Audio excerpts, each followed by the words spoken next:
parang mag-ihaw ng bangus. Lit na tanghalian na to guys.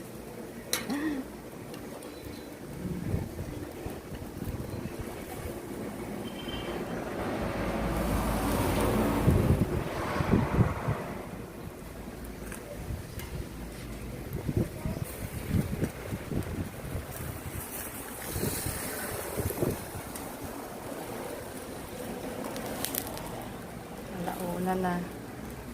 Kasi nag-almusal kasi kami guys. Mga ano na ata, alas 10 na.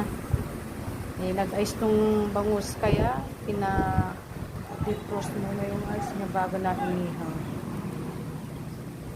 Tapos, alin kaya masarap isunod dito guys. Bago. Yan guys. Tinitignan nila itong, nakikita nila itong iniihaw namin bangus. So, baka natatakot na sila guys, baka isunod namin sila. Yan guys. Ready na para kumain maya-maya. Thanks for watching.